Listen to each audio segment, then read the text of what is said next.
నమస్తే, welcome to cube TV. నేను మీ anchor Charmi. ఈరోజు మనతో పాటు ప్రస్తుతం ప్రముఖ జ్యోతిష్య వాస్తు పండితులు మహాగౌరి ఉపాసకులు తెంటకుర్తి మురళీకృష్ణ గురుశ్రీ గారు ఉన్నారు. గురుగారితో మాట్లాడదాం.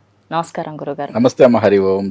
గురుగారు, మహాశివరాత్రి అంటే ప్రతి ఒక్కరి జీవితంలో ఒక్కసారైనా మహాశివరాత్రి రోజు వ్రతం ఉండాలి, ఉపవాసం ఉండాలి అంటూ ఉంటారు. అసలు మహాశివరాత్రి గల విశిష్టత ఏమిటి? అది ఏ రోజు వస్తుంది గురుశ్రీ?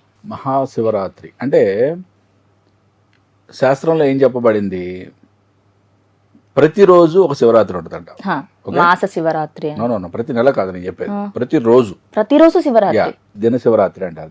శివరాత్రి అలాగే ప్రతి 15 రోజులకి ఒక శివరాత్రి, అంటే ఒక పక్షానికి, దాన్ని పక్ష శివరాత్రి అంటారు. ఓకే. నెక్స్ట్ మాస శివరాత్రి అంటే అమావాస్య ముందు వచ్చే చతుర్దశినే, ఆ చతుర్దశి అర్ధరాత్రి పూట ఉన్న దాన్నే మాస శివరాత్రి అంటారు. దాని తర్వాత మహాశివరాత్రి, మాఘమాసంలో వచ్చే మాస శివరాత్రి మహాశివరాత్రి. 4 అయిపోయినాయి. మరి ఇంకొకటి ఉందా, 5వది, దాన్ని యోగ శివరాత్రి అంటారు. యోగ శివరాత్రి. ఓకే. అంటే ఇట్లా శివరాత్రుల్ని 5గా విభజించబడినాయి.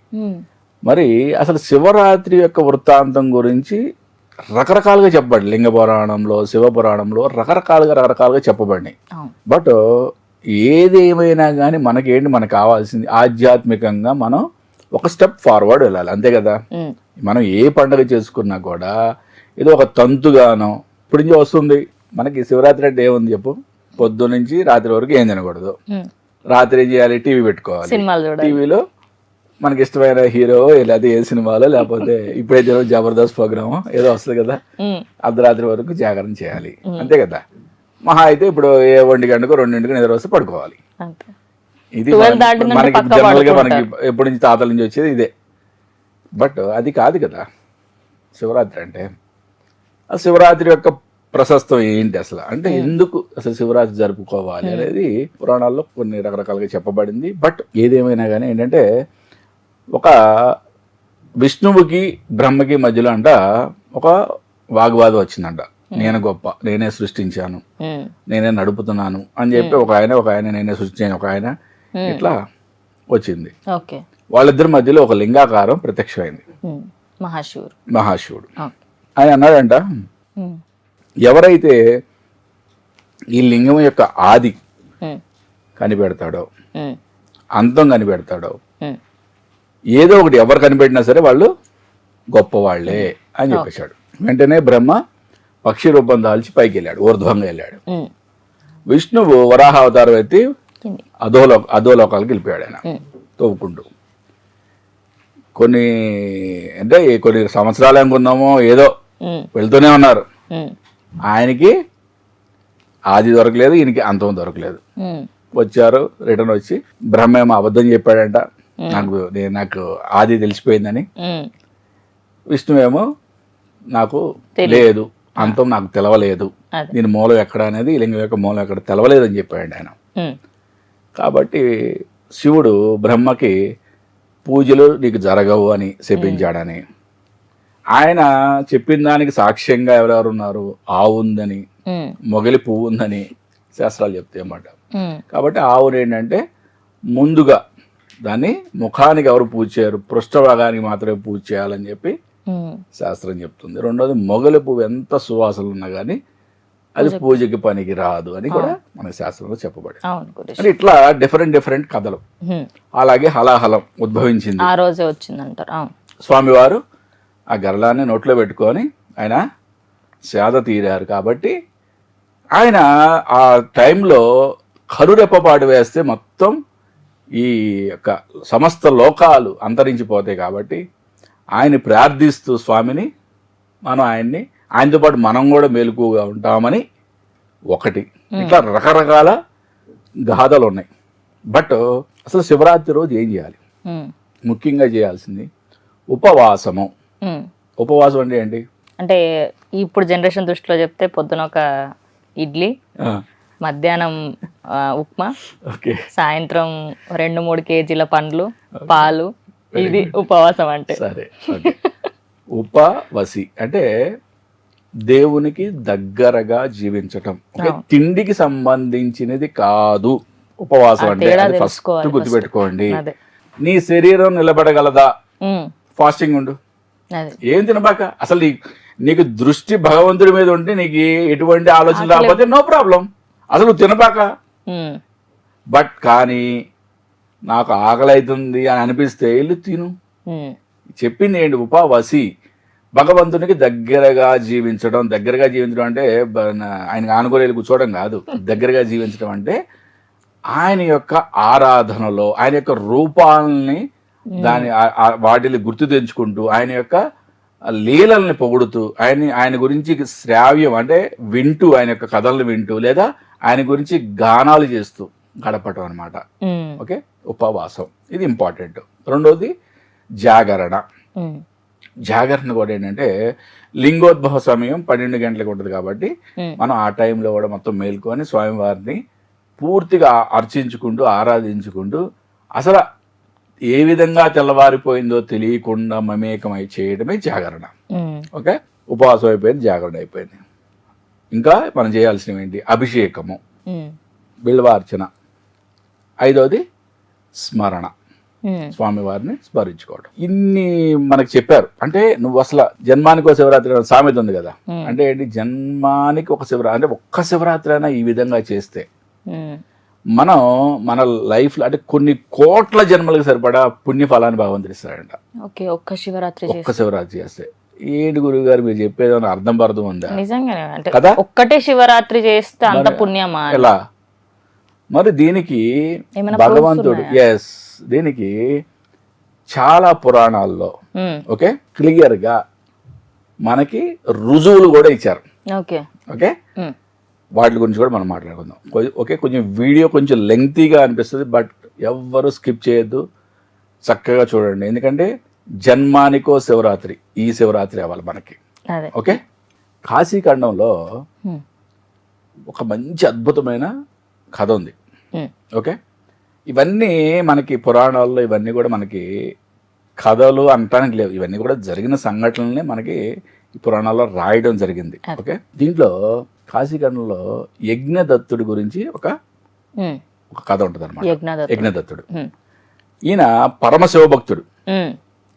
ఈయనకి ఒక కుమారుడు జన్మిస్తాడు. ఆయనకి గుణనిధి అని పేరు పెడతాడు. గుణనిధి అని పేరు పెడతాడు.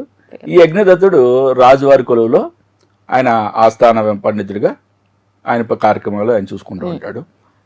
ఈ గుణనిధికి ఒక 8 సంవత్సరాల దాకా ఆయనకు ఉపనయనం చేసి చక్కగా దేవాలయంలో స్వామివారి అర్చన ఇవన్నీ నేర్పి అక్కడ పెడతాడు. ఈ గుణనిధి పెరిగే కొద్దీ చెడు అలవాట్లకి బానిసైపోతాడు. అతనికి మరి సావాస దోషం ఉంటుంది కదా, ఏజ్ని బట్టి వచ్చే కలిసే ఫ్రెండ్స్ని బట్టి సావాస దోషం, అన్ని పేకాట, మద్యము, మాంసము అన్నిటికీ లోనైపోతాడు. చివరికి వేశ్యలను కూడా, అంటే విటుల్ని స్నేహితులుగా చేసుకొని వేశ్యలను కూడా కలవడం కూడా ఆయన ప్రారంభిస్తాడు. బ్రాహ్మణుడై ఉండి. ఓకే, అయితే ఇంట్లో ఉన్న వస్తువుల్ని తీసుకెళ్ళిపోయి వేశ్యలకు ఇచ్చేస్తూ ఉంటాడు.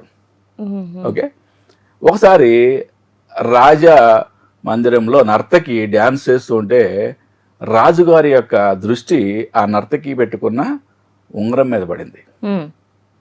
ఎందుకంటే అది ఆయన యజ్ఞదత్తుడికి ఇచ్చిన ఉంగరం. అది ఆవిడని అడిగారు, ఎక్కడదమ్మా నీకు ఈ ఉంగరం అని. నాకు ఎవరో నా కస్టమర్ ఇచ్చారు అని చెప్పి ఆవిడ చెప్పుకుంది. తప్పే ఉంది, ఆవిడ మరి చెప్పుకుంది, ఆవిడ చెప్పింది.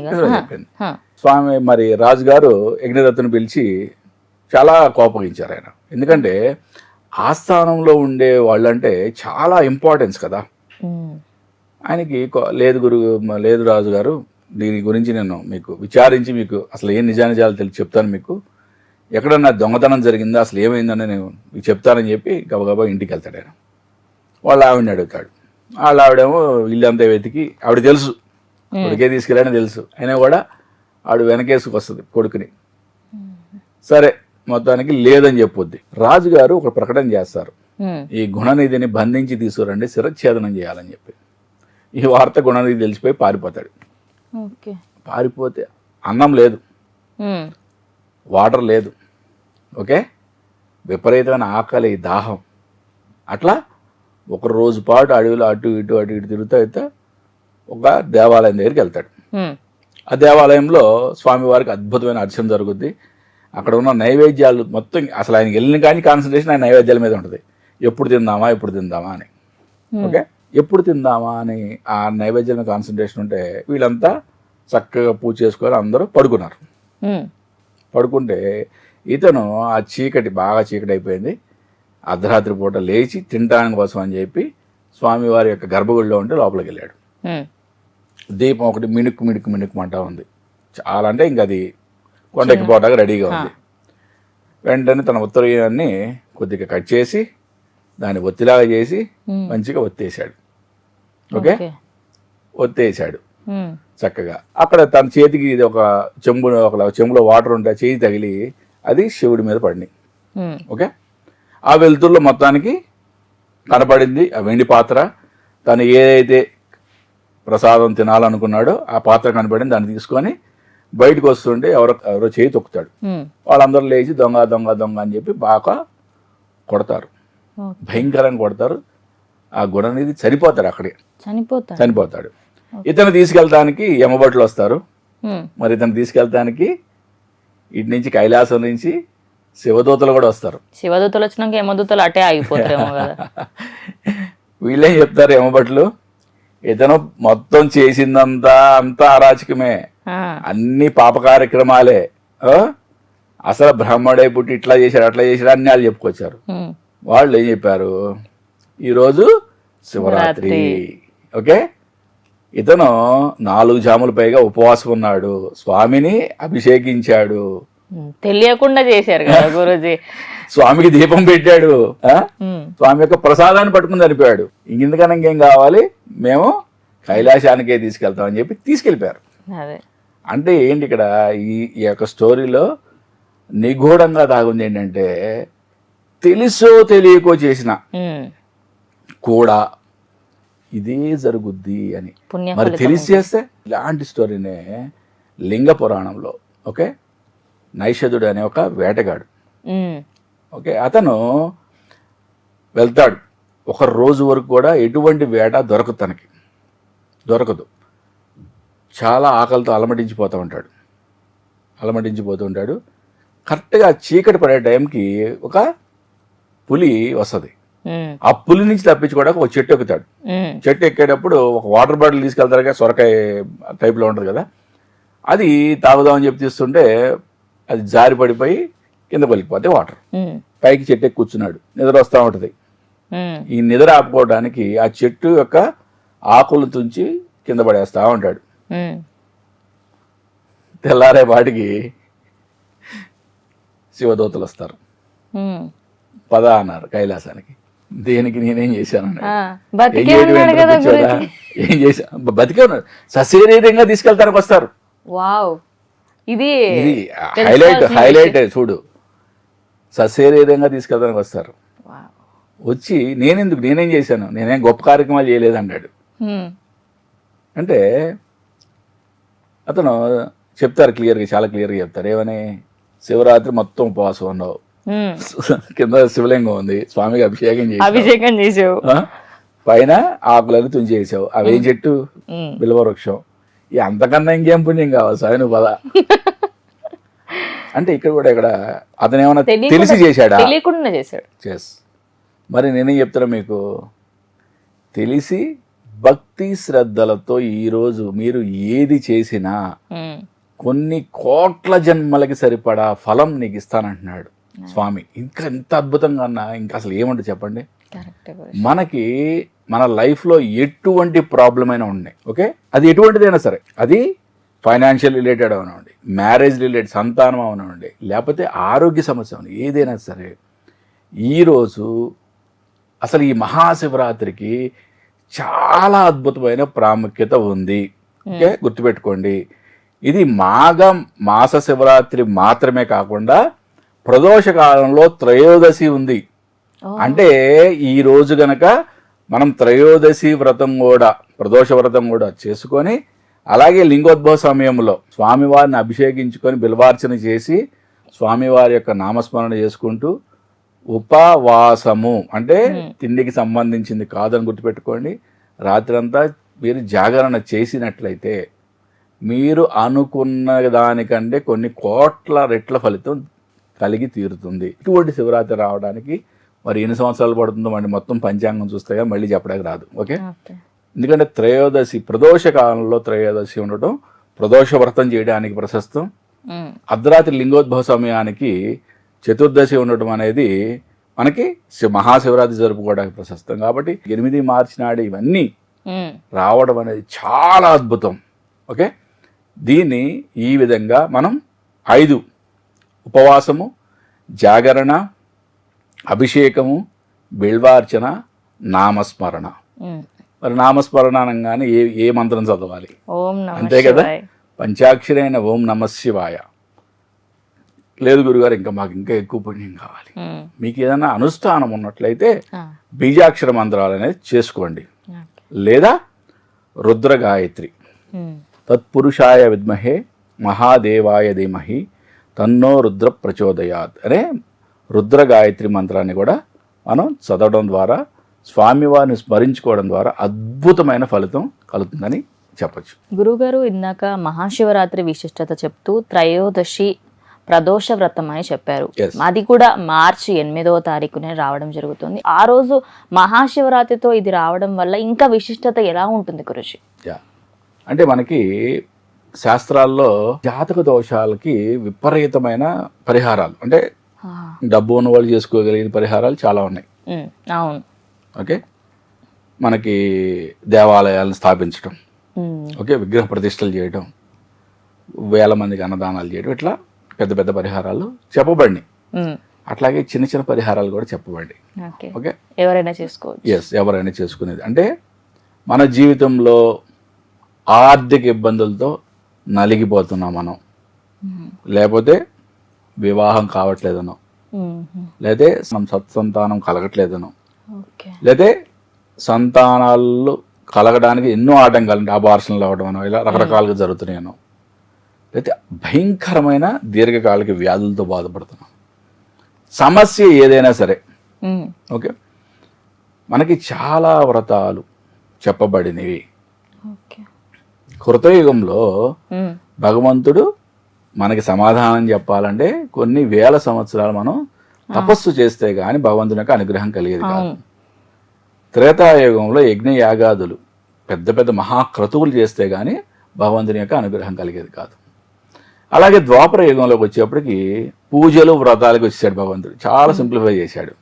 మరి కలియుగంలో కలౌ స్మరణాన్ ముక్తి, ఎంత సింప్లిఫై అంటే కలియుగంలో నిన్ను స్మరిస్తేనే చాలు భగవంతుడు చేసి మన దగ్గర కూర్చుంటాడంట, అంత సింప్లిఫై చేశాడు మరి ఇక్కడ.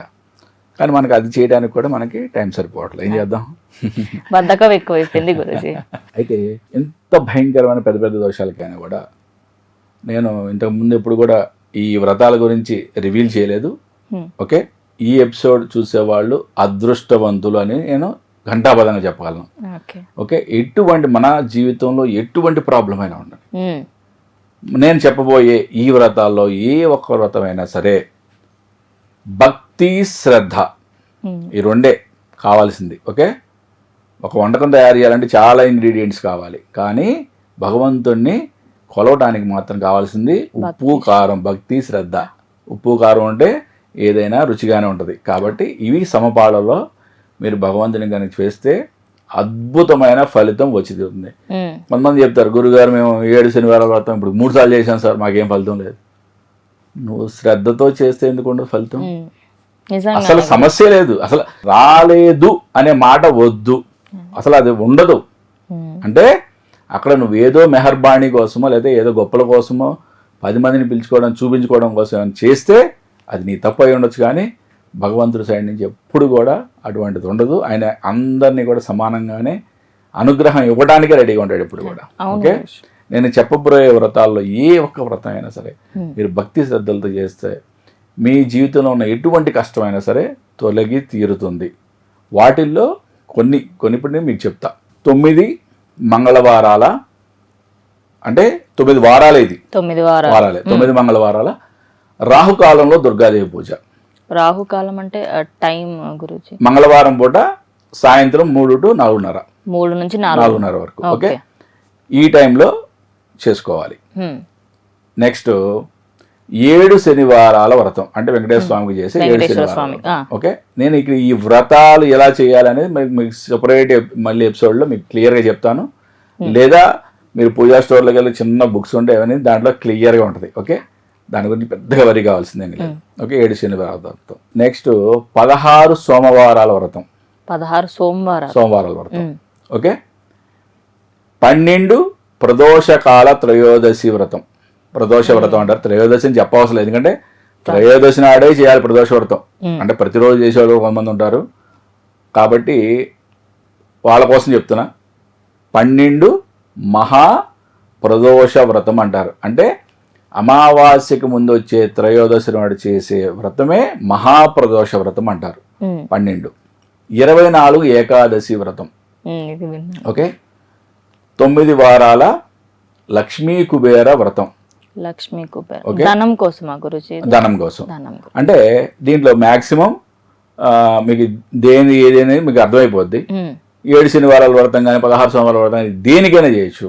ఓకే, అట్లా మీరు ఏ వ్రతం ఇప్పుడు నేను చెప్పిన వాటిలో ఏ వ్రతం చేసినా ఫలితం 100%.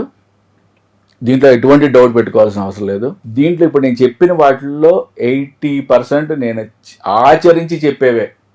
ఓకే, నేను ఏది కూడా ఊరికే చూసో లేకపోతే మీకు బుక్స్ తిరిగేసి మీకు చెప్పట్లా. నేను ప్రతిదీ నేను అనుభవపూర్వకంగా చెప్తున్నా.